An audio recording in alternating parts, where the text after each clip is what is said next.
गुरुर्ब्रह्मा गुरुर्विष्णू गुरुदेवो महेश्वरः गुरुः साक्षात् परब्रह्म तस्मै श्री गुरवे नमः.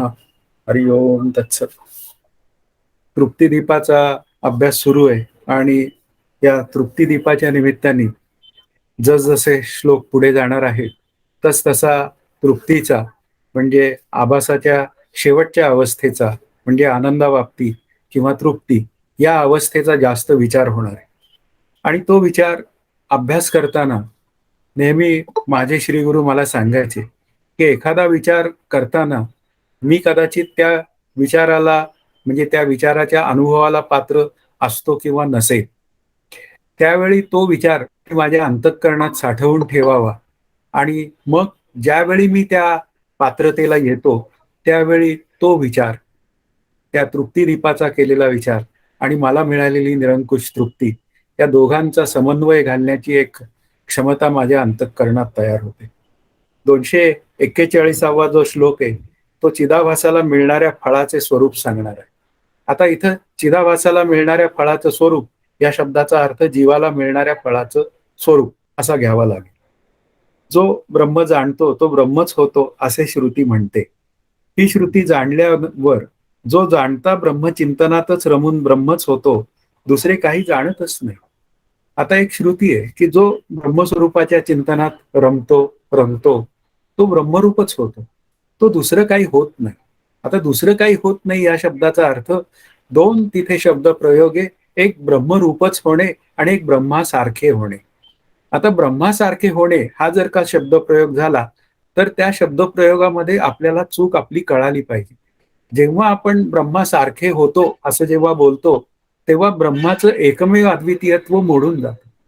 ब्रह्म एकमेव अद्वितीय असल्यामुळे ब्रह्मरूप होणं हा शब्दप्रयोग बरोबर आहे ब्रह्मासारखाच होणं, कारण ब्रह्म अनुपमेय आहे. ब्रह्माला उपमा देण्यासारखं दुसरं ब्रह्मच तिथे नसल्यामुळे, ब्रह्म एकमेव अद्वितीय असल्यामुळे त्याची तुलना किंवा त्याच्यासारखं दुसरं काही नसल्यामुळे आपल्याला दुसरा हा शब्द तिथे निर्माणच होऊ शकत नाही. म्हणून हा जो ब्रह्मरूप होणारा जो सिद्ध असतो तो साक्षात ब्रह्मरूपच होऊन जातो आणि त्यालाच आपण दृढ अपरोक्ष अपरिवर्तनीय अशा पद्धतीने बोलतो. अपरोक्ष शब्दाचा अर्थ साक्षात होणे म्हणजे तेच होऊन जाणे, यात साक्षात अपरोक्षत्वात त्या शब्दांचे अर्थ तसेच आहे की तो साक्षात ब्रह्मरूप होऊन जातो, तो वेगळा उरतच नाही. आणि वेगळा न उरल्याचं त्याचं लक्षण कोणतं असतं तर ही श्रुती जाणल्यावर जो तो जाणता ब्रह्मचिंतनात रमून ब्रह्मच होतो, दुसरे काही होतच नाही. मग त्याचं जीवन ब्रह्ममय होऊन जातं म्हणजे ब्रह्मरूपच होऊन जातं. मय प्रत्यय लागला तरी त्याच्यात द्वैत नाही हा विचार आपल्याला कळलाच पाहिजे की तो ब्रह्मस्वरूपाशी एकरूप होतो, त्या ब्रह्मचिंतनातच तो रमून जातो, त्याच्या अनुसंधानातच त्याचं जीवन जगलं जातं. त्याचं कारण आहे की ज्याच्या अनुसंधानात गेलं असता पुन्हा दुसरं काही आनंदासाठी अनुसंधान धारण करण्याची आवश्यकताच नसतं. एक जाणलं असता सर्व काही जाणल्यासारखं होतं.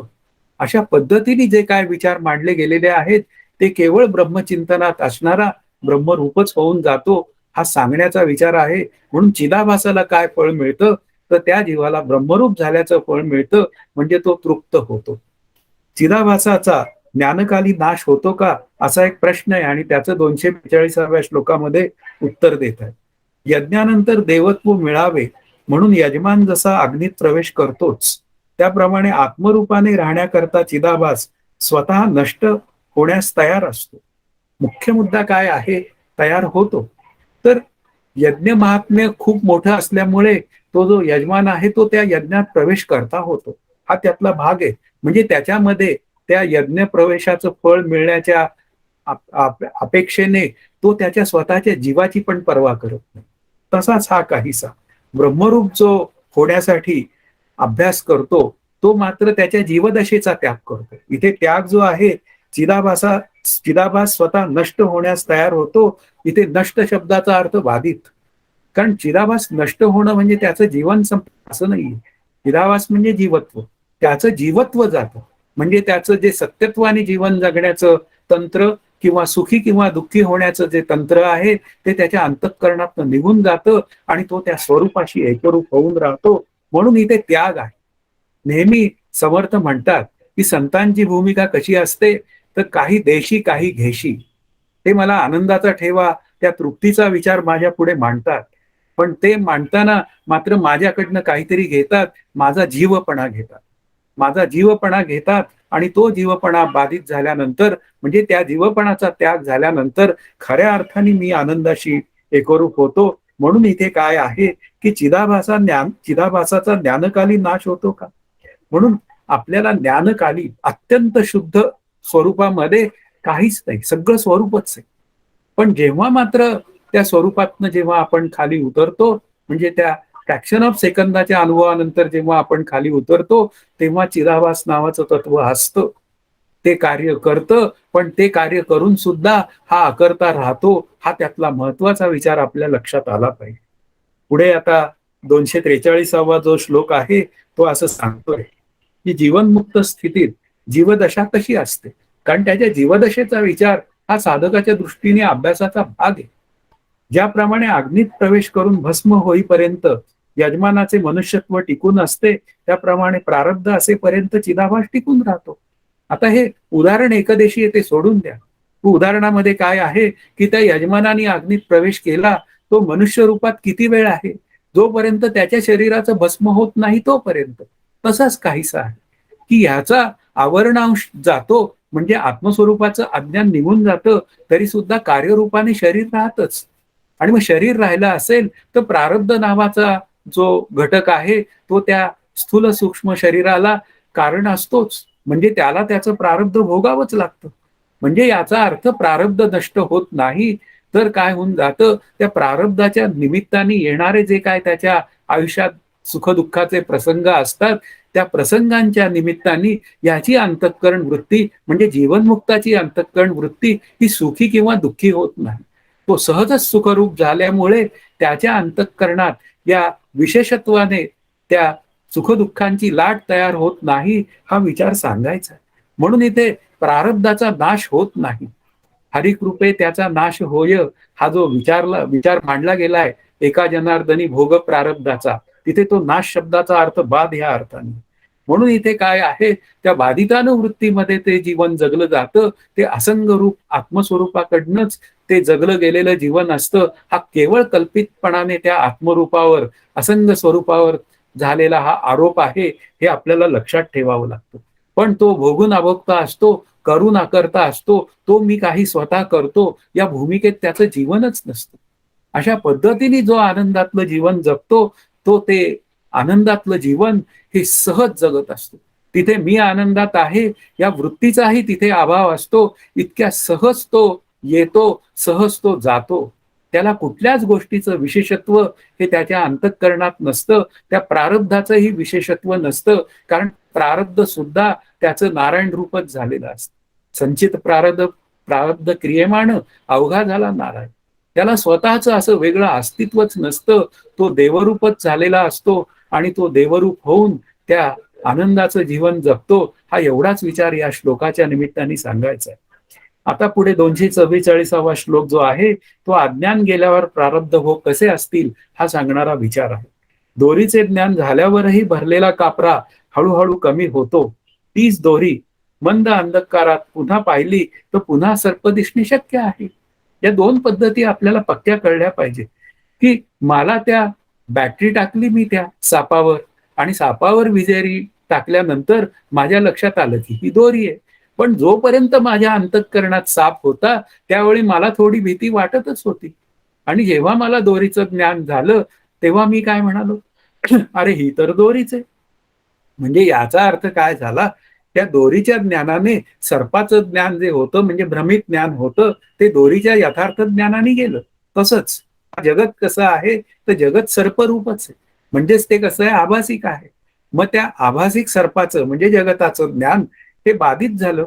आता बाधित झाल्यानंतरही पुन्हा मात्र काय आहे, त्या आनंदाचा अनुभव आला. अज्ञानाची निवृत्ती झाली कारणासह आणि मला माझ्या आनंदाचा अनुभव आला, तरी सुद्धा बाधितानुवृत्तीने जग दिसायचं थांबणार आहे काय? म्हणजे याचा अर्थ जग नष्ट होणं हा आत्मज्ञानाशी निगडीत असलेला विचार नाही. जग दिसत असते कालीच, ते जग झालेलंच नाही आणि झालेलंच असेल तर ते सतासत विलक्षण अनिर्वचनीय मिथ्या आहे, बाधयोग्य आहे असा निर्णय होणं हाच या जीवनमुक्तीचा विचार आहे.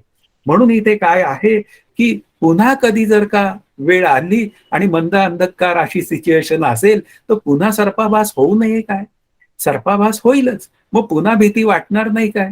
म्हणजे क्षणभर भीती वाटणं हा काही शक्यतेचा भाग आहे. हे शक्य आहे, पण त्यातून जी काय भीतीची लाट तयार होते, ती भीतीची लाट आपल्या अंतःकरणात उरत नाही, हा त्यातला महत्वाचा भाग. तुकाराम महाराज जीवनमुक्त झाल्यानंतर आता ते म्हणत होते, की हा जो देह आहे, हा देह जावो अथवा राहो. पांडुरंगी दृढ व्हावो. मग असं जर असेल तर देह असला काय आणि नसला काय मी त्याला भीत नाही. किंवा आता होणारं ते होईना का, जाणारं ते जाईना का, अशा सुदृढ स्थितीत, अशा आनंदाच्या स्थितीत त्या देहाचं अस्तित्व हे निघून गेलेलं असतं. पण त्या देहाच्या निमित्ताने होणारी सुखदुःख ही प्रारब्ध रूपाने मात्र होतच राहतात. पण त्या सुखदुःखांचा तो करता भोगता अजिबात होत नाही, असा त्यातला भाग आहे. म्हणजे 2% बाधितानुवृत्तीतलं जे काय जीवन आहे ते जगत असतात. वास्तवात ते 100% अद्वैतातलं जीवन असतं. पण अद्वैतात व्यवहार होऊ शकत नाही, म्हणून त्याला 2% बाधितानुवृत्तीचा व्यवहार अशी एक भाषा आपल्याला कल्पित रूपाने बोलावीच लागते. प्रारब्धाच्या बाबतीत असेच होते, हा सांगणारा 245वा श्लोक. याप्रमाणे प्रारब्धाचे भोगही हळूहळू संपतात, एकदम संपत नाहीत. शिवाय भोग होत असताना मी मरणारा आहे असा भास होतोच. मग हे प्रारब्धाचे भोग आहेत. आता जोपर्यंत त्याचं जे आयुष्य आहे त्या जीवनमुक्ताचं, तोपर्यंत त्याला प्रारब्धाचे भोग येतातच. पण त्याच्या अंतःकरणातली वृत्ती ही पक्की असते, की मी करता भोगता नसून मी अभोक्ता आहे, मी आकर्ता आहे. अशा पद्धतीने तो जीवन जगत असतो. म्हणून दैनंदिन जीवनामध्ये तो सामान्य रूपाने भोगता होतोच. त्याच्याही काही आवडीनिवडी असतात. त्याचाही एक काही स्वभाव असतो.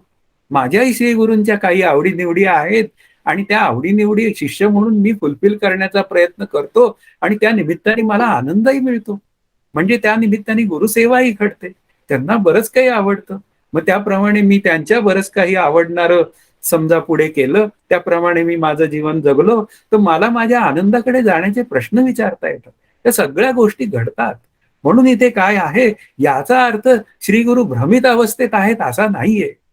त्यांनी त्या सगळ्याचा बाध केलेला आहे आणि बाध केलेला असल्यामुळे तिथे ते करता आणि भोगता वास्तवात नसतात. कल्पित रूपाने ते 2% बाधितानुवृत्तीने सामान्य रूपात त्या भोगत्याचा व्यवहार होतो आणि त्या निमित्ताने तिथे त्यांना काही गोष्टी आवडतात, काही गोष्टी नाही आवडत. काय फरक पडत नाही त्यांनी. नाही आवडल्या तरी काही फरक पडत नाही आणि आवडल्या तरी काही फरक पडत नाही, कारण त्यांना स्वतःचं असं काही आयुष्यच नसतं. आयुष्यच नसतं या शब्दाचा अर्थ स्वतःच काही, म्हणजे मला मला हे करायचंय, मला ते करायचंय, ही जी भूमिका असते जगत सत्यत्व भ्रांतीच्या माणसाकडे, ती त्यांच्याकडे अजिबात नसते. म्हणून इथे काय आहे, की या जीवनमुक्तीमध्ये हा जो विवेक आहे, त्या विवेकामध्ये इथे द्वैतही त्याला भासतं, पण ते द्वैत बाधित झालेलं असतं. विषय व्याळ रूपी असलेला सर्प जो असतो, त्याचं विषच निघून गेलेलं असल्यामुळे त्या द्वैत मिथ्यत्व निश्चयात त्याचं विष निघून जातं आणि मग तो जीवन मुक्त सहज आनंदाचं जीवन जगत असतो.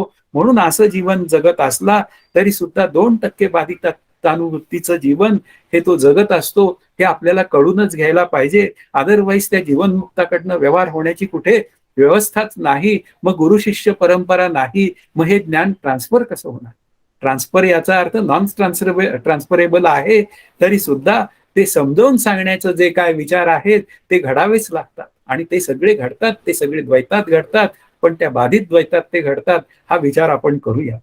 पुढे आता 246वा जो श्लोक आहे, जीव वा फिरून आला तरी झालेले तत्वज्ञान नष्ट होत नाही. क्षणिक द्वैतानुभवाच्या अपराधामुळे झालेले तत्वज्ञान नष्ट होत नाही, कारण जीवनमुक्ती हे काही एखादे व्रत नाही, तर ती एक वास्तव अवस्था आहे. तिथे सांगितलंय की एखादं व्रत जर करायचं म्हणलं, उदाहरणार्थ मी वारकरी आहे असं जर असेल, तर नियमाने ज्ञानेश्वरी किंवा हरिपाठ वाचला पाहिजे. त्यानंतर माळ गळ्यात घातली पाहिजे. वर्षातनं एकदा पंढरीची वारी केली पाहिजे आणि विठ्ठलाचा नामस्मरण केलं पाहिजे. जय जय रामकृष्ण हरी. अशा पद्धतीने त्याला व्रताचा दर्जा असतो. पण आत्मस्वरूप मात्र वस्तुतंत्र आहे. म्हणजे ते स्वसंवेद्य आहे. आणि स्वसंवेद्य असल्यामुळे, एकमेव अद्वितीय असल्यामुळे त्याची उपासना करता येत नाही. म्हणजे याचा अर्थ काय आहे, त्याच्यामध्ये द्वैत नसल्यामुळे त्याच्याशी एकरूप होऊनच मला त्याची उपासना करावी लागते. म्हणून इथे काय आहे, द्वैताची किंचित जरी काय म्हणूया आपण, एक चलबिचल आली, इथे बोललाय शब्द तो. याचा अर्थ द्वैताचा एखादा क्षण जरी आयुष्यात आला तरी सुद्धा काही अडचण नाही. साखरे महाराजांबरोबर एकदा आमचा संवाद झाला होता. त्यावेळी ते आम्हाला विचारसागर सांगताना ते म्हणाले, आता मी तुम्हाला मिथ्यात्व निश्चय सांगतो आहे आणि हा मिथ्यात्व निश्चय मी तुम्हाला अत्यंत सुंदर पद्धतीने सांगितलाय. सतासत विलक्षण अनिर्वचनीय मिथ्या हा विचार मी तुमच्या गळी उतरवलेला आहे. आता हा जो गळी उतरवलेला विचार आहे तो तुमच्या अंतःकरणात किती टिकणार आहे याचा विचार करावा लागेल. कारण तुम्हा सर्वांचं अंतःकरण जे आहे ते द्वैत सत्यत्व भ्रांतीतलं अंतःकरण, आणि त्याच्यामध्ये हा जो काय थोडासा आत्ता जो विचार आपण करतो आहे, या द्वैत मिथ्यत्वाचा हा क्षणिक विचार आहे. आणि या क्षणिक विचारांच्या निमित्ताने तुमची द्वैत सत्यत्व बुद्धी जात नाही. त्यासाठी तुम्हाला खूप काही द्वैत मिथ्यात्व निश्चयाचा अभ्यास करावा लागेल. म्हणजे काय, की एका क्षणाच्या द्वैत मिथ्यात्व निश्चयानी माझ्या अंतःकरणातली द्वैत सत्यत्व बुद्धी काही केल्या ती बाजूला पडत नाही. तसंच आमचं आहे. ते म्हणाले, आमची जी काय बुद्धी आहे ती द्वैत मिथ्यत्व निश्चयाची बुद्धी आहे.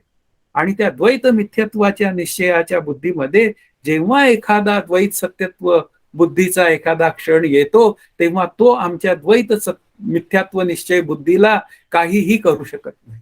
या शब्दाचाच अर्थ असा आहे की जेव्हा माझ्या अंतःकरणात द्वैत मिथ्यात्व निश्चय हा दृढ होऊन जातो, त्यालाच आपण म्हणतो त्या बाधितानु द्वैत मिथ्यात्व निश्चयाची अनुवृत्ती. आणि असा द्वैत मिथ्यात्व निश्चय जेव्हा माझ्या अंगी बांधतो, म्हणजे माझ्या अंतःकरणात बांधतो, तेव्हा मात्र हा जो एखादा आलेला जो द्वैत सत्यत्वाचा निश्चय आहे तो काही करू शकत नाही. तो एक क्षण येतो आणि निघून जातो. शिवाजी महाराजांचं जाणं होणारे, म्हणजे ते आता देहाने इथे राहणार नाहीयेत असं झाल्यावरही समर्थांच्या डोळ्यात अश्रू आलेले आहेत, पण त्यानंतर त्यांना पुन्हा काही पश्चाताप किंवा काहीही दुःखाचं प्रदर्शन नाही. सहज ते त्यातून बाजूला पडलेले आहेत. त्या द्वैत मिथ्यात्व निश्चयामध्ये असा एखादा द्वैत सत्यत्वाचा जो विचार आहे तो काहीही करू शकत नाही. एवढंच मला इथे सांगायचं आहे. पुढे 247वा जो श्लोक आहे, वरील स्पष्टीकरण तू 10वा आहेस या दृष्टांताच्या बाबतीत कसे लागू पडते. कारण ही मी 10वा आहे ही कथा मागे सांगून झालेली, आणि आता त्याच कथेचा वापर करून आपल्याला या द्वैत मिथ्यात्व निश्चयामध्ये एखादा द्वैत सत्यत्व निश्चय आला तरी तो काही करू शकत नाही हा विचार इथे समजावून सांगणार. डोके बडवून रडणारा सुद्धा मी 10वा आहे असे लक्षात आल्यावर रडणे थांबवतो. पण पण डोके बडवल्यामुळे डोक्याला झालेली जखम महिन्यानंतर हळूहळू भरून येते, तात्काळ नाही. आता 10वा आहे या कथेमध्ये ते पोहून बाहेर आलेले आहे. आता मी आधीची कथा सांगत बसत नाही. ते पोहून बाहेर आलेले आहेत आणि त्यांच्या असं लक्षात येतंय की 10वा गेला, 9च जण आपण आहोत. आता कोणीतरी तिराईत येतो आणि त्यांना सांगतो की 10वा बुडाला नसून तो 10वा तूच आहेस. पण तत्पूर्वी काय घडलेलं असतं की 10वा गेला या शोकामध्ये त्यांनी एकमेकांची डोकी बडवलेली असतात. म्हणजे ते काही जणांनी दगडावर डोकं आपटून घेतलेलं असतं, काही जणांनी भिंतीवर डोकं आपटून घेतलेलं असतं, आणि त्या निमित्ताने त्यांच्या डोक्याला टेंगळं सुद्धा आलेली असतं. आता ती जी काय टेंगळं आलेली आहेत ना, आता ती टेंगळं कधी बरी होणार हा त्यातला महत्वाचा विचार तिथे आहे. की तो एक तिराईत येतो आणि तो सांगतो, अरे तुमच्यातला 10वा कोणी गेलेला नसून तुम्ही 10चे 10 जण सुरक्षित आहात. आणि तो मोजून दाखवतो, 1 2 3 4 तूच 10वा आहेस. आणि अशा पद्धतीने त्याचा शोकनाश निघून जातो. शोकनाश निघून जातो, पण डोक्याचं टेंगूळ तसंच राहतं. ते जाणार कसं, ते हळूहळूच जाणार. मुख्य विचार काय आहे की ते प्रारब्ध नावाचं जे काय परिमाण आहे ते मात्र त्याचं जीवन जोपर्यंत आहे तोपर्यंत ते जीवन त्याच्या पुढे येणारच आहे. प्रारब्धाने येणारे सुखदुःखांचे प्रसंग हे येणारच आहेत. त्याचे काही परिणाम आपल्या जीवनावर होतच राहतात आणि ते जीवनावर झालेले परिणाम आपल्याला भोगावेच लागतात. एखादी गोष्ट आपण करतो पण आपल्याला लक्षात येत नाही की त्याचा परिणाम काय होणार आहे. अशा पद्धतीने त्याचे परिणाम होतात. ते संस्कार मधून मधून डोके काढतातच. तसंच काहीसं या द्वैत मिथ्यात्व निश्चयामध्ये हा द्वैत सत्यत्व निश्चयाचा संस्कार जो आहे तो डोकं काढतो. पण त्या डोकं काढण्याला काहीही अर्थ नसतो. त्याचा द्वैत मिथ्यात्व निश्चय, त्या द्वैत म्हणजे तिनका रूप असलेल्या द्वैत सत्यत्व निश्चयाला भारी पडतो आणि तो तिनका रूप असलेला द्वैत सत्यत्व निश्चय हा विरून जातो. हा त्यातला भाव आहे. 248वा श्लोक आहे. 10वा मेला नाही हे लक्षात आल्यावर झालेला मोठा आनंद जखमेच्या दुःखाला झाकून टाकतो, त्याप्रमाणे मोक्ष सुख प्रारब्ध दुःखात झाकून टाकते. आता 10वा मेला नाही, तू 10वा आहेस हे कळलं. आता कळल्यानंतर काय झालं? काही अडचण नाही. सगळेजण आनंदाने नाचायला लागतात. आता काही अडचणच नाही. मग ती आनंदाच्या अडचणीमध्ये ते डोकं आपटलेल्याचं जे काय टेंगुळ आहे, त्या टेंगुळाचा विसरच पडून जातो, की त्यांना त्याचं दुखणं आहे तेही विरून जातं. त्यांना कुठेही तिथे त्यांना गोळी घ्यावी लागत नाही. तिथल्या तिथे त्यांना त्या सुखामध्ये या दुःख प्रसंगाचा विसर पडूनच जातो. म्हणून इथे काय आहे, की हे जे काय मोक्ष सुख आहे, हे अत्यंत म्हणूया तरल आणि अत्यंत श्रेष्ठ असं सुख आहे.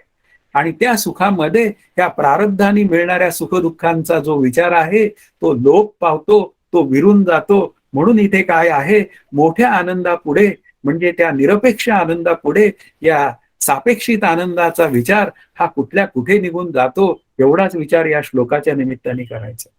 पुढे मोठ्या आनंदापुढे लहानसहान दुःखे नगण्य होतात. जीवनमुक्ती हे व्रत नाही हे सांगणारा 249वा श्लोक आहे. 6 रसांचे अन्न खाणारा ज्याप्रमाणे दिवसभरात भूक लागल्यावर पुन्हा पुन्हा जेवतो, त्याप्रमाणे मोक्ष स्थिती हे व्रत नसल्याने जेव्हा अध्यास होतो तेव्हा पुन्हा विवेक करावा. मग 6 अन्नांचं सेवन करणारा म्हणजे सगळ्या षट रसांचं जेवण करणारा जो माणूस आहे तो त्याला भूक लागल्यावर जेवतोच ना. साधक असला तरी जेवतो, बद्ध असला तरी जेवतो आणि सिद्ध असला तरी जेवतो. मग जेवतो तर काय आहे, भूक लागली तर जेवावं लागतं, हा त्यातला भागच आहे. म्हणजेच याचा अर्थ काय आहे, भुकेनुसार अन्न खावंच लागतं. तद्वत नको असलेला विचार जर त्याच्या अंतःकरणात डोकवला त्या सिद्धाच्या, असं समजूया की अनात्म विचार त्याच्या अंतःकरणात डोकावला, तर पूर्वी जे काय साधन केलेलं असतं आत्मानात्म विचाराचं, तो आत्मानात्म विवेक सहज वर येतो आणि त्या नको असलेल्या विचाराला तो सहजच बाजूला काढून टाकतो. कारण सततच त्याचं चिंतन चाललेलं असतं. जीव, जगत, ईश्वर आणि ब्रह्म या निमित्ताने जीवाने त्याचं जीवन या जगात जगायचंय, ईश्वराच्या आज्ञा पाळायच्या आहेत आणि ब्रह्मस्वरूपाशी एकरूप व्हायचंय. या 4 पॅरामीटर मध्ये जो अभ्यास करतो तेव्हा त्याचा अभ्यास अत्यंत नेमका आणि नेटका झालेला असतो. आणि नेमका आणि नेटका झालेल्यामुळे या 4च गोष्टींचा तो विचार करतो. जीव वाच्यार्थाने कर्म करणारा आहे, लक्षार्थाने तो कूटस्थ रूप आहे. ईश्वराच्या आज्ञा पाळल्या तर अंतःकरण वृत्ती शुद्ध आणि शांत व्हायला मदत होते, हा साधक काळातला विचार आहे. आणि हळूहळू तो ब्रह्मस्वरूपाशी एकरूप होऊन एक दिवस तो काहीच या बाही होऊन जातो, म्हणजे आनंदाशी एकरूप होऊन जातो. आणि अशा पद्धतीने तो विषयातला आनंद शोधण्याचा प्रयत्न त्याच्या दृष्टीने बंद होऊन जातो आणि त्या निरपेक्ष आनंदात तो सहज रममाण होऊन जातो. तो काही त्याच्या आनंदाला धक्का लागूच देत नाही. म्हणून मोक्ष स्थिती हे व्रत नाहीये. मोक्ष स्थिती हा केवळ त्या बद्ध स्थितीच्या सापेक्षतेने बोलला गेलेला विचार. बंधन काही आत्मयाला मानूची नये हा मुख्य विचार आहे. म्हणून मोक्ष म्हणणं हा सुद्धा बंधनाचा विचार आहे. म्हणून ज्ञान, अज्ञान आणि तत्सापेक्ष ज्ञान या दोघांनाही शांत व्हावं लागतं. ही दोन्हीही वृत्ती ज्ञानातली ज्ञान आहेत आणि ज्या वेळी सहजता येते त्या वेळी खऱ्या अर्थाने तो आनंदाचा विचार असतो. पण जेव्हा असं काही विपरीत घडण्याचा विचार येतो तेव्हा मात्र तो त्याचा आत्मानात्म विवेक करणारी वृत्ती जागी होते आणि तो सहजच त्या पुन्हा नको असलेल्या विचारातनं बाजूला होतो किंवा सहज हसतो. त्याला काही वेळा आत्मानात्म विचार पण करायची वेळ येत नाही, तो सहजच हसतो. त्या हसण्यातच त्याचा विवेक झालेला असतो. पुढे 250वा जो श्लोक आहे तो कार्य केल्याने प्रारब्ध कर्म संपते. ज्या प्रकारे तो 10वा आपली जखम औषधाने बरी करतो, त्याप्रमाणे प्रारब्धाचे भोग भोगूनच ते संपल्यावर साधक मुक्त होतो. त्या जीवनातले जे काय प्रारब्ध भोग आहेत ते त्याला साधकावस्थेतही भोगावे लागतात आणि सिद्धावस्थेतही भोगावे लागतात. म्हणून प्रारब्ध हे अनिवार्य आहे आणि ते कोणाला चुकलेलं नाही. ते प्रत्यक्ष भगवंताला चुकलेलं नाही. त्यांनी जेव्हा मानव देह निर्माण केला त्यावेळी त्यालाही चुकलं नाही. रामकृष्ण परमहंसांनाही चुकलं नाही. हा त्यातला भाव आहे. ते स्वामी विवेकानंद रामकृष्णांना म्हणाले, जरा देवी मातेला सांगा की या कॅन्सर मधल्या यातना थोड्या कमी झाल्यात तर चालतील आणि काही यातना तुम्ही मला दिल्यात तर त्याही चालतील, पण अशी काही ट्रान्सफर होण्याची काही गोष्ट नसते असं रामकृष्ण परमहंसांनी सांगितलं. आणि ते म्हणाले, मी ज्या ज्या वेळी देवी जवळ मातेजवळ जातो त्या त्यावेळी हे मी बोलण्याच विसरून जातो.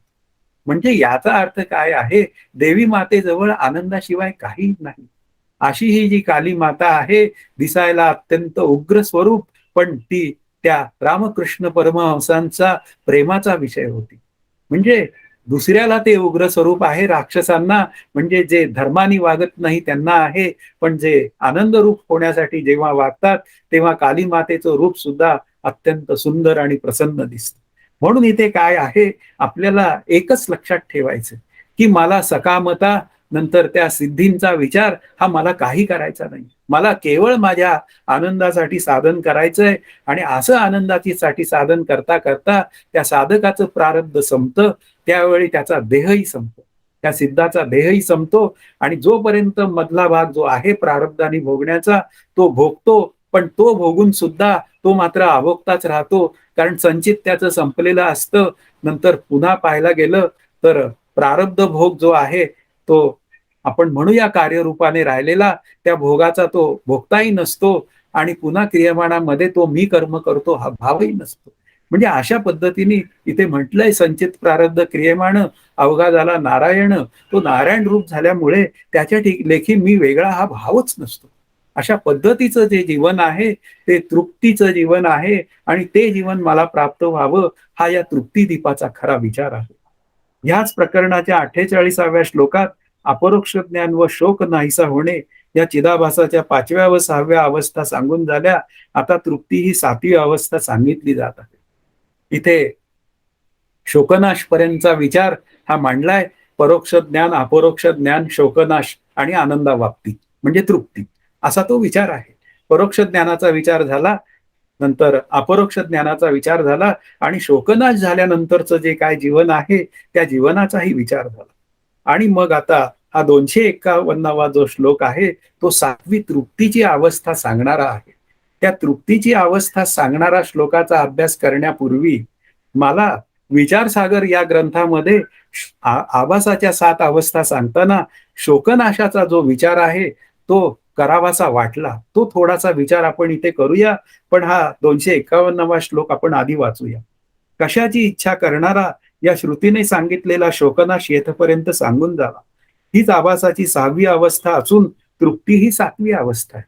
तर यातला हा शोकनाश जो आहे ना, तो एक्झॅक्टली शोकनाश काय असतो हे सांगणारा विचारसागर मध्ये खूप मोठा उहापोह झालेला आहे. तर त्या नाशाचं मी लक्षण काही लिहून ठेवली आणि ती विचार करण्यासाठी मी इथं आणलेली आहे की मी पाप पुण्याती सच्चिदानंद ब्रह्म आहे असा आतमध्ये अंतःकरणात दृढ निश्चय होतो. हे शोकनाशाचं पक्क पहिलं लक्षण आहे. कारण का, या शोकनाशाच्या आधी जो काय मनन आणि अनुसंधानाचा विचार केला गेलेला आहे त्या मननामध्ये मी सच्चिदानंद रूप ब्रह्म आहे ही वृत्ती आत तयार होते आणि त्या वृत्तीला त्या अनुसंधानामध्ये सहजता येते. आणि अशा पद्धतीने जेव्हा सहजता येते तेव्हा माझ्या अंतःकरणामध्ये मी पाप पुण्यातीत सच्चिदानंद रूप ब्रह्म आहे असा एक अंतःकरणात विचार तयार होतो, वृत्ती तयार होते आणि हळूहळू त्या वृत्तीला सहजता येते. पण शोकनाशाचं हे पहिलं लक्षण आहे की शरीर रूपाने मी आता कोणी नाही, कारण शरीर माझं नाही. म्हणजे याचा अर्थ मी म्हणजे शरीर नाही, शरीर हे माझं नाही, म्हणजे याचा अर्थ आत्मरूप मीच्या ठिकाणी शरीर नाही. मग आत्मरूप मी कसा आहे, तर तो सच्चिदानंद रूप ब्रह्मरूप आहे. हे पहिलं शोकनाशाचं लक्षण. दुसरं जे लक्षण आहे ते संसार मिथ्या असून त्यातून निर्माण होणारी सुखदुःखे सुद्धा मिथ्या आहेत असा निश्चय होणे. शोकनाशाचं दुसरं कारण काय आहे की हा संसार सत्य नाहीये, हा मिथ्या आहे. म्हणजे सतासत विलक्षण अनिर्वचनीय मिथ्या आहे. आपण त्याचा खूप वेळा विचार केलेला आहे आणि त्यातून निर्माण होणारी जी काय सुखदुःख आहेत ती सुद्धा मिथ्या आहेत आणि सुखरूप असलेला आत्मरूप मी हा पक्का मी आहे आणि तोच पक्का मी आता मी झालेलो असल्यामुळे मला आता अपरोक्ष ज्ञानानंतर हा शोकनाशाचा विचार पुढे येईल. आता तिसरा जो विचार आहे, कूटस्थ रूप आत्मा असलेला मी जन्म-मरण भोगणारा नाही, म्हणून याने जन्म-मरणाची भीती नष्ट झालेला हा शोकनाशाचा तिसरा विचार आहे, की या शोकनाशामध्ये मी मरणारा आणि माझं शरीर जाईन या निमित्ताने अंतःकरणात भीती निर्माण होत असते. ती भीती या शोकनाशामध्ये अजिबात नसते. आणि म्हणून कूटस्थ रूप आत्मा मी आहे आणि माझं जन्म-मरण चुकलेलं आहे, हे तिथं निश्चित होऊन जातं आणि यामुळे तो आता होणार ते होय नाका, जाणार ते जाय नाका. किंवा तुकाराम महाराजांच्या म्हणण्याप्रमाणे आता मी मुक्त आहे, मग त्या देहाचं काय व्हायचंय ते होऊ दे. अशा पद्धतीने जी काय बोलणी आहे, तो त्या देहाविषयी बेफिकीर होऊन जातो. अशी एक भूमिका अंतःकरणात तयार होते. कोणत्याही स्थितीत अंतःकरण वृत्ती सहज शांत राहते, तिथे शोकनाश आहे. म्हणजे कोणतीही स्थिती असो, भले सुखाची स्थिती असो, नाहीतर दुःखाची स्थिती असो. पण दोन्हीही ठिकाणी त्याची अंतःकरण वृत्ती ही सहज शांत राहते. म्हणून इथपर्यंत शोकनाश सांगून झाला. या शोकनाशाचं नाशाचं लक्षणही मला कळालं पाहिजे. ज्यावेळी या शोकनाशाचं लक्षण कळेल, तेव्हा माझ्या अंतःकरणात शोकनाश झालेला आहे का नाही हे लक्षात येईल. आणि त्यानंतर आता मात्र जी 7वी तृप्ती अवस्था आहे, की जिला आनंदवाप्ती म्हणतात, की तो आनंद प्राप्त झाल्यानंतर विलक्षण जो हर्ष होतो, काहीचिया बाही. तुकाराम महाराज काय म्हणाले, मी काहीचिया बाही झालो. हा जो काय आहे, हा आनंदवाप्तीचा विचार आहे. आणि ही जी काय आनंदवाप्ती म्हणजे निरंकुश तृप्ती आहे, ती 7वी अवस्था आहे. आणि या 7व्या अवस्थेचं जे काय स्पष्टीकरण आहे, ते स्पष्टीकरण आता हा 298वा श्लोक होईपर्यंत होणार आहे. म्हणून ह्या इथून पुढे या तृप्तीचं वर्णन आता आपल्याला ऐकायला मिळणार आहे. पुन्हा आता 252व्या श्लोकाच्या आधी असं म्हणतायत, मी ब्रह्म आहे या अपरोक्ष ज्ञानाने होणारी तृप्ती कशावर किंवा कोणावर अवलंबून नाही, सामान्य रूप आहे. आता याचा अर्थ काय हे सांगणारा 252वा श्लोक असं म्हणतो, विषय भोगांनी मिळणाऱ्या तृप्तीला मर्यादा असतात, आत्मतृप्तीला त्या नाहीत. कारण जे केले पाहिजे ते केलेले आहे व जे मिळवले पाहिजे ते मिळवलेले असल्याने ही तृप्ती येते. मुख्य विचार काय आहे, की विषय भोगांच्या तृप्तीला मर्यादा असतात आणि प्रत्येक वेळी विषय मला अनुकूलच भोग देईल अशी भाषा काही वेळा करता येत नाही. काही वेळा तो विषय मला प्रतिकूल भोग देतो, काही वेळा तो अनुकूल देतो. अनुकूल दिला की माझी अंतःकरण वृत्ती हर्षोल्लास होते आणि ती जर का प्रतिकूल भोगात आली तर मला दुःख होतं. म्हणून इथे काय आहे, हे जे काय 5 ज्ञानेंद्रिय असोत, कर्मेंद्रिय असोत, त्यांच्या निमित्ताने मिळणारी जी काय विषय आहेत, ते कसं आहे, ते विषयजनित सुखे सौख्य होणार नाही या कॅटेगरीतली आहे.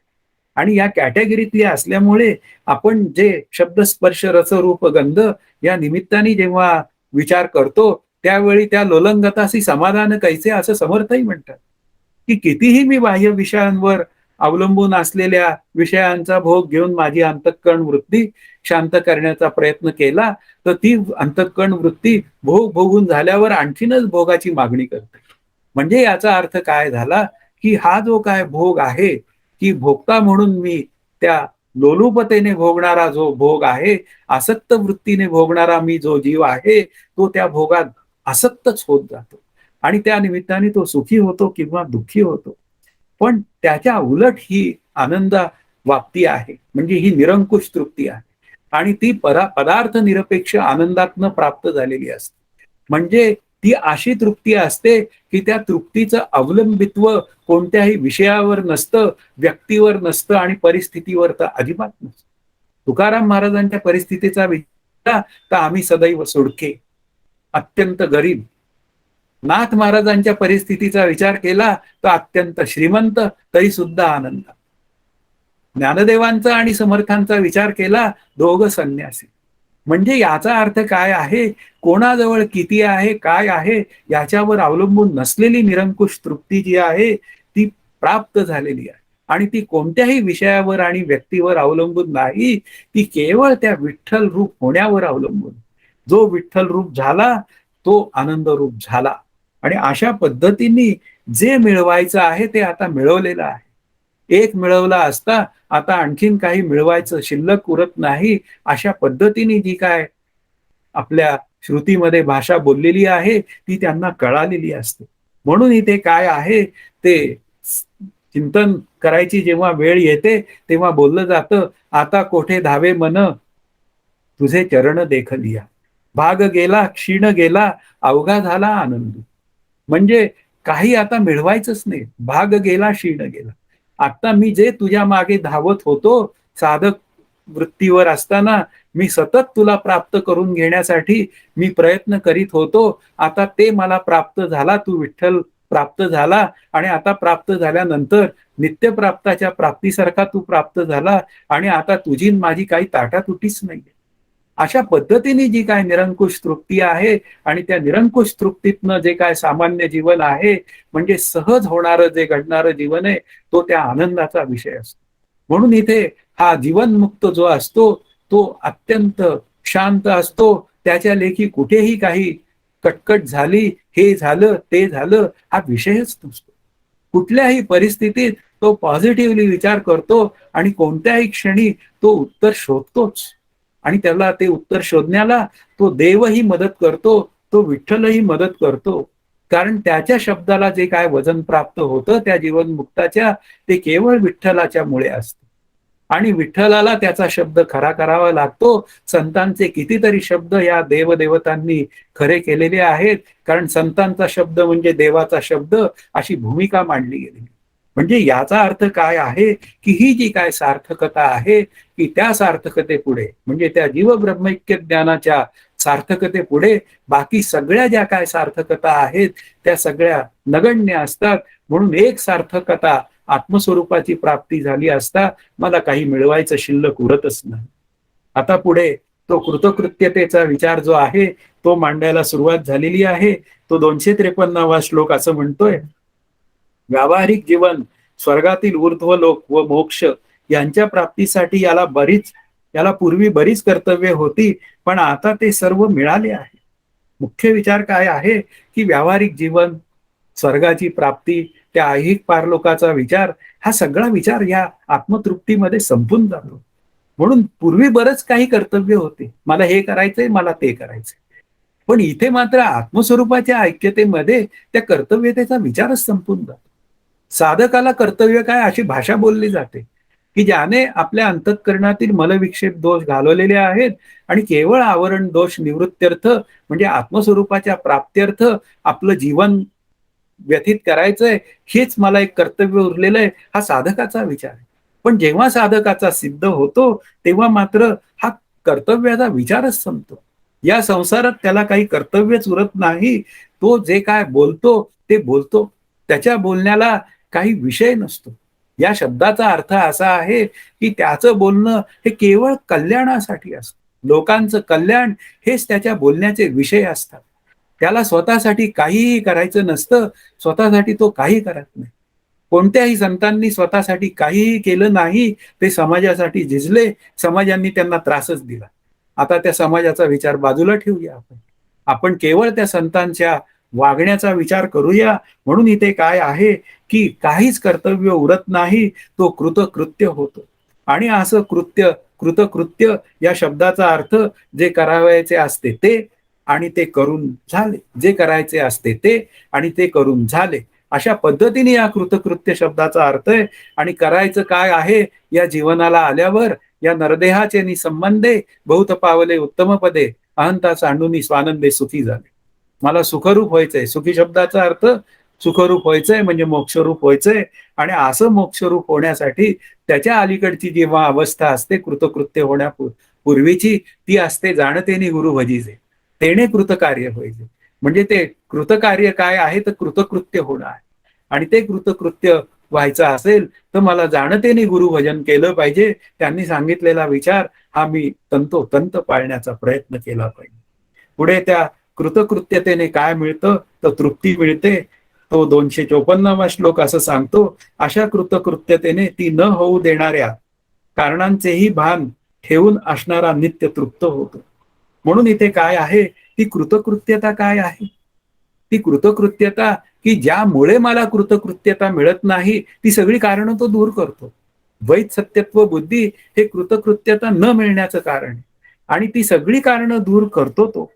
आणि तो कारण दूर करून पुन्हा जीवनमुक्त झाल्यानंतर सुद्धा या नको असलेल्या कारणांमध्ये आपली अंतःकरण वृत्ती अजिबात पसरणार नाही याची तो सतत काळजी घेतो. आणि काळजी घ्यायची म्हणजे काय करतो, तर तो नामस्मरणात आपलं जीवन सगळं पूर्णपणे घालवतो. तो नामस्मरण करत राहतो. जेव्हा त्याला जीवदशेवर येऊन काम करायची इच्छा होते, तेव्हा ते तो काम करतो. पण ते काम राम माझ्याकडनं करून घेत आहे, विठ्ठल माझ्याकडनं करून घेत आहे, अशा पद्धतीने तो विचार करतो. प्रत्येक वेळी कर्म पूर्वीही तो साधकादशेमध्ये कर्म विठ्ठलाला अर्पण करीत असतो आणि तो ब्रह्मरूप झाल्यानंतरही त्या विठ्ठलाला कर्म अर्पण करण्याचा त्याचा स्वभाव काही केला जातच नाही. वास्तवात विठ्ठल आणि तो वेगळा नसतो, तरी सुद्धा तो हरिओम तत्सत म्हणतोच, गुरु ओम तत्सत म्हणतोच. म्हणजे याचा अर्थ ती त्याची जी पूर्वीची सवय असते ती आनंदरूपतेकडे जाण्यासाठी केलेल्या साधनेची तो तशीच ती पुढे कॅरी ऑन ठेवतो. हा त्यातला महत्वाचा विचार आहे. 255वा श्लोक जो आहे तो कृतकृत्यतेचा विचार सांगणारा. अज्ञानी लोक पुत्राधिकांसाठी दुःखी होऊन खुशाल संसार करू देत. मी परमानंदाने पूर्ण असताना कोणत्या इच्छेने संसारात पडू. आता हे जे अज्ञानी लोक आहेत ते जाऊ दे, त्यांना संसार करू दे. पण मी आत्मरूप झाल्यानंतर संसाराचं मिथ्यात्व मला कळालेलं आहे आणि हे स्त्री पुत्राधिक आहेत ते कोणाचे आहेत? शेवटी आहे ते सगळं विठ्ठलाचं आहे. सकल करणे जगदीशाचे. असं सगळं जे काय करणं आहे जगदीशाचं आहे आणि जगदीशच याचा मालक आहे. आता मी माझ्यासाठी काय करावं? म्हणून तो त्या प्रत्येक गोष्टीतनं या देहादी प्रपंचाच्या मुक्त होतो. आणि मुक्त होतो या शब्दाचा अर्थ व्यावहारिक सत्तेतही मुक्त होतो. काही इस्टेट वगैरे असेल तर ती मुलांवर सोपवून देतो. विचारसागरमध्ये बघा, राजाला त्या आत्मदर्शनार्थ त्या वनात जायचं असतं तर त्यांनी पहिलं काय केलं, तर त्यांनी पहिलं आपली सगळी राजाची इस्टेट आहे ती सगळी त्या मुलांमध्ये वाटून टाकली. आणि मुलांमध्ये वाटून टाकल्यावर मुलंही काहीशी हुशार होती. ती म्हणाली, राजा आपल्याला इस्टेट वाटतोय म्हणजे दुःख वाटतं. मग ती राजाला न सांगताच निघून गेली आणि पुढे ते विचारसागरचे 4 तरंग झाले. तो एक वेगळा विषय आहे. मुख्य विचार काय आहे, की इथं काय आहे, हे कृतकृत्यतेच्या विरोधी या जगातले सगळे पदार्थ आहेत. म्हणजे पुत्रादी देहादी सगळे पदार्थ आहेत. म्हणजे त्यांचा संग आपल्याला, त्या पदार्थांचा दोष नाही मी म्हणते, त्या पदार्थांचा असलेला संग, त्या पदार्थांवर असलेली आसक्ती हा दोष आहे. आणि इथे मात्र तर संसार जो आहे तो मी मिथ्या आहे असा ठरवलेला असतो आणि तो ठरवलेला असल्यामुळे मी या वस्तूंवर कशाला प्रेम करायला जाईल. म्हणून इथे प्रत्येक वेळी लक्षात घ्या, त्या आज्ञावल्क ऋषींचं पण तेच म्हणणं आहे. ते सुद्धा इस्टेट वाटून निघाले होते. ती मैत्रेयी होती की तुम्ही आम्हाला ही इस्टेट वाटून निघाला आहात म्हणजे नक्की कुठे कशासाठी चालला आहात. त्यावेळी याज्ञवल्क म्हणाले, मी आत्मज्ञानार्थ वनात जातो. मग मैत्रेयी म्हणाली, ही इस्टेट तुमची पहिल्या पत्नीला देऊन टाका, मी पण तुमच्या बरोबर येईल. म्हणजे याचा अर्थ या सर्व स्त्री पुत्राधिकांच्या मध्ये जर मी माझी अंतःकरण वृत्ती लावून बसलो तर मला माझ्या आनंदाचा ठेवा मी होणं शक्य नाही. आणि असा जो आनंदाचा ठेवा आनंदाशी एकरूप झालेला माणूस आहे तो मात्र या गोष्टींमध्ये अजिबात लक्ष घालणार नाही. म्हणून जोपर्यंत माझ्या अंतःकरणात द्वैत सत्यत्व भ्रम आहे तोपर्यंत स्त्री पुत्राधिकांमध्ये मी सत्यत्वानी रस घेणार आणि त्या निमित्ताने सुखी दुःखी होणारच. पण त्यातून जेव्हा भ्रमनिवृत्ती होते तेव्हा मात्र ती मिथ्यात्व दृष्टी मला माझ्या आनंदाकडे घेऊन जाते आणि मग मी त्या देहादी प्रपंचात फिरून पडत नाही. पुढे 256वा जो श्लोक आहे तो परलोकाची अपेक्षा ठेवणारे कर्मठ याविषयी बोलणारा आहे.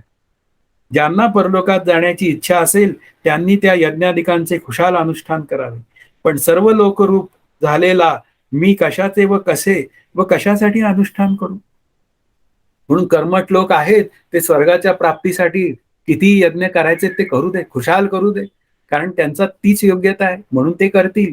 पण आता मी आत्मस्वरूपाशी एकरूप झालेलो असल्यामुळे, ब्रह्मस्वरूपाशी एकरूप झालेलो असल्यामुळे, मी एकमेव अद्वितीयाशी एकरूप झालेलो आहे. आता मी कोणासाठी काय करावं. जिथे त्याचा द्वैत निश्चयच नाही, द्वैत सत्यत्व भ्रांतीच नाही, तो कोणी कोणासाठी काय करावे ही भूमिका आहे. म्हणून इथे काय आहे, ज्यांना जे काय मिळवायचंय ते खुशाल मिळवू दे. आता मात्र मी शांत झालेलो आहे, आता मला काही नकोच. म्हणजे या भाषेत बोलणी असतात. म्हणून हा जो तृप्त झालेला असतो त्याला काही हवं नाही. ज्याचं हवे नको पण संपलेलं आहे तोच खरा तृप्त आहे. आणि असं हवे नको पण संपलेल्या सहजावस्थेतलं जीवन पाहिजे. म्हणून इथे काय आहे, की त्या कर्मातनं जे काय प्राप्त होतं ते सगळं मिथ्या असतं आणि मी आता तर नैष्कर्म्य झालेलो आहे. मी त्या तृप्तीशी एकरूप झालेलो आहे. आता मला काहीही करायचं नाही. मला काही मिळवायसाठी कुठेही प्रयत्न करायचा नाही. पुढे हा 257वा श्लोक आहे. स्वार्थासाठी नसले तरी लोकोपकारासाठी कर्मे का करू नये? उत्तर आहे, त्या त्या क्षेत्रातील अधिकाऱ्यांनी वेगळ्या वेगळ्या शास्त्रांचे अध्यापन जरूर करावे किंवा वेदांची संथा द्यावी. मी मात्र अक्रिय असल्याने मला तसा काही अधिकार नाही. म्हणून अधिकारानुसार जे काय आहेत मुक्त झालेले त्यांनी संथा द्यावी नाहीतर न द्यावी. माझा त्याच्याशी काही संबंध नाही. मला जे काय मिळवायचंय ते मिळवून झालेलं आहे. मी अकर्ता आहे. आता माझ्या ठिकाणी कर्तेपणा हा मला नकोच. कारण कर्तेपणाच्या सुखदुःखांची जाणीव त्याला पक्की असते. म्हणून अकर्ता होऊन 2% बाधितानुवृत्तीने आपलं जीवन चालवावं, केवळ हा तेवढाच विचार तिथे उरलेला असतो. म्हणून मी अक्रीड आहे आणि अक्रीड या शब्दाचा अर्थ आता मला काही मी स्वतः वेगळं काही करावं ही भूमिका माझ्या अंतःकरणात नाही. मग लोकोपकाराचा विषय काय? शेंदूर लावलेला असेल तर प्रवचन कीर्तन करावी, मार्गाधारे वर्तावे, विश्वमोहरे लावावे, अलौकिक न होवावे लोकाप्रती, जे नशिबात असेल ते करावं, अन्यथा शांत स्थितीत बसून आपलं रामकृष्ण हरी म्हणत राहावं, याच्यासारखं सुख नाही. पण शरीर रक्षणासाठी व्यवहार होतो त्याचं काय? तर त्याचं उत्तर देणारा हा 258वा श्लोक आहे. झोप, भिक्षा, स्नान, शौच इत्यादींची मला इच्छा नाही व मी खरे तर त्यातील काही करीतही नाही. माझ्याकडे पाहणाऱ्यांना जर मी ते करतो असे वाटत असेल तर खुशाल वाटू दे. ते त्यांच्या कल्पनांनी मला काय होणार आहे? मी काहीच करत नाही. माझे सगळे व्यवहार चालतात, पण मी हरिरूप झाल्यामुळे मी व्यवहार करतो ही विशेषत्वाची भावना माझ्या अंतःकरणात कुठे? दुसऱ्यांना वाटू दे. आता दुसरे बद्ध आहेत, त्यांना मी काही कर्म करतो असं वाटत असेल तर ते त्यांना वाटू दे असं जीवनमुक्त झालेला म्हणतो. म्हणून इथे काय आहे, तो व्यवहार शून्य असतो. साधन चतुष्टय संपन्न झालेला जो आनंदाशी एकरूप झालेला जो असतो त्याला काय, मी ब्रह्म आहे हा अनुभवातलं जीवन जगत असतो. आणि जो ब्रह्मरूप झालेला आहे तो कशाला स्वतःसाठी काही करेल? तो अक्रिय असतो. म्हणजे तो काही करतच नाही. तो क्रियाशील नसतोच. तो क्रिया करतो पण तरी सुद्धा तो स्वतः साठी काहीच करत नाही. अशा पद्धतीने त्याचं जीवन जगलेलं असतं. म्हणून प्रारब्ध वशात त्याच्या क्रिया घडल्या तर हे प्रारब्धाचं उत्तर हे अज्ञानी लोकांसाठी आहे. वास्तवात जीवनमुक्त जे झालेले आहेत त्यांना प्रारब्ध नावाची गोष्टच नसते. पुढे हा 259वा जो श्लोक आहे तो असं सांगतो, एखाद्या कापसाच्या ढिगावर पसरलेला लाल भडक गुंजा लांबून भर उन्हात पाहिल्यावर तर तो कापूस पेटल्यासारखा वाटतो, पण तो वास्तविक जळत नाही. त्याप्रमाणे दुरून बघणाऱ्यांच्या कल्पनामुळे मी करता ठरत नाही. म्हणून उदाहरण दिलं त्याला, की कापसाचा ढिगारा आहे आणि त्यावर गुंजाचा तो ठेवलेला असेल तर तो पेटल्यासारखा वाटतो भर उन्हात, पण वास्तवात काही पेटलेला नसतो. तसाच मी दुसऱ्यांच्या मनामध्ये मी काहीतरी करतोय हा भाव असेल. श्री गुरु किती मोठं कार्य करतात, आमच्या श्री गुरूंनी केवढं कार्य करून ठेवलंय, पण त्यांच्या दृष्टीने पाहायला गेलं तर ते म्हणतील मी काहीच केलं नाही, सगळं काही पांडुरंगाने केलेलं आहे, माझा काहीच संबंध नाही त्याच्याशी. म्हणजे इतके सहज निरपेक्षपणे त्या तृप्तीमध्ये असतात. म्हणून इथे काय आहे, त्या जीवनमुक्ताचा देह प्रारब्धानुसार ते कर्म करीत राहतो आणि त्या कर्मातनं अनेक फळं निर्माण होतात, पण त्याच्याशी काही संबंध नसतो. म्हणून इथे जे लोकांना वाटतंय ते वाटू दे, पण त्या लोकांच्या वाटण्यामुळे मी काही करता होत नाही, हा त्यातला महत्वाचा भाव आहे. आजच्या अभ्यासातला शेवटचा जो श्लोक आहे तो असं सांगतोय, तत्व साक्षात्कारासाठी सुद्धा श्रवणाधिकांची गरज नाही. हा एक नवीन वेगळा विषय आहे, तरी पण आपण या श्लोकाचा अभ्यास करूया. ज्यांना तत्व समजलेले नाही त्यांना श्रवण करू देत. मी तत्वाला नक्की जाणतो, मी कशासाठी श्रवण करू? ज्यांना संशय असतील त्यांना मनन करू दे. मला जराही संशय नसल्याने मी मनन करीत नाही. आता ज्यांना काही समजलं नाही त्यांनी श्रवण करावं. मला काही सगळं समजलेलं आहे. मी आत्मरूप असल्यामुळे आता मला श्रवणाची काही अपेक्षा नाही. म्हणजे आत्मज्ञानार्थ श्रवणाची काही अपेक्षा नाही, हा त्यातला मतितार्थ लक्षात आला पाहिजे. कदाचित तो त्या शिष्यांच्या प्रवचन ऐकण्याला बसेलही ते जीवनमुक्त, आणि तो कौतुकाने त्या लोकांचं कौतुकही करेल त्या शिष्यवर्गांचं. पण याचा अर्थ तो श्रवणाला बसला हा त्यातला भूमिकेचा विचार करावा लागेल, की तो श्रवण कसा करतो, तर तो दादाहून श्रवण करतो. आम्ही श्रवण कसे करतो, तर आम्ही आत्मरूप होण्यासाठी श्रवण करतो. आता श्रवण केलियाचे फळ क्रिया पालटे तात्काळ हा विचार आमच्यासाठी आहे. त्या जीवनमुक्तासाठी नाही. म्हणून ज्यांना श्रवण करायचंय त्यांना श्रवण करू दे. कारण त्या श्रवणाच्या निमित्ताने मला जे ऐकायचंय ते आत्मस्वरूपाची ऐक्यता ते मला तर कळलेलं आहे. मग त्यानंतर मी तत्वाला नक्की जाणतो. पुन्हा मी कशासाठी श्रवण करू? पुन्हा आता मननाचा विचार आहे. अंतःकरणातला संशय जर दूर घालवायचा असेल तर मननाचा विचार आहे. मग ते साधक बाधक विचार आहे, तो अभेद निश्चय करायचा आहे, पण इथे अभेद निश्चय तर आधीच झालेला आहे. म्हणून मला काहीही संशय नाही, कुठलाही नाही, प्रमाण संशय नाही, प्रमेय संशय नाही, असंभावना नाही. मग मी कशासाठी मनन करू? अशा पद्धतीने तो मननातीत असतो, तो अनुसंधानातीत असतो, तो स्वरूपाशी एकरूप असतो. म्हणून इथे काय आहे, त्याला कुठल्याही कर्माचा विचार त्याच्या पुढे अनिवार्यता नाही. म्हणून इथे काय आहे, तो निष्काम असतो. त्याच्या ठिकाणी कुठलंही को विधी को निषेधः असाही विचार आहे. त्याला कुठला विधीही नाही, त्याला कुठला निषेधही नाही. तो मात्र ज्ञानोत्तर भक्ती करत असतो. ती भक्ती त्याला आवडते म्हणून तो करतो. तो ज्ञानोत्तर भक्ती करो नाही तर न करो, त्याला काही फरक नाही. पण काय आहे, पूर्वीची जी काय आवडी आहे तीच आवडी तो पुढे चालवतो. माझ्या जीवीची आवडी, आता माझ्या जीवीची आवडी काय आहे, पंढरपुरी नेईन गुढी, हा त्यातला भाग आहे. तो जीवनमुक्त होण्यापूर्वीही वारी करत असतो आणि जीवनमुक्त झाल्यानंतरही वारी करतो. आता पहिली जी वारी आहे ती ज्ञानपूर्व वारी आहे आणि नंतरची वारी आहे ती ज्ञानोत्तर वारी आहे. असेही विचार आपल्याला करता येते. अशा पद्धतीने तो आवडीने सगळ्या गोष्टी करतो, पण शास्त्र त्या जीवनमुक्ताला कुठलाही विधी सांगत नाही. तो विधी निषेधातीत असतो. अशा पद्धतीने त्याचं तृप्त जीवन जे असतं ते तृप्त जीवन इथून पुढील 40 श्लोकांमध्ये आपल्याला पाहायला मिळणार आहे. मात्र आता त्या पुढच्या आपल्याला तासाची वाट पाहावी लागेल. सध्या आपण इथे थांबू. जय जय रघुवीर समर्थ.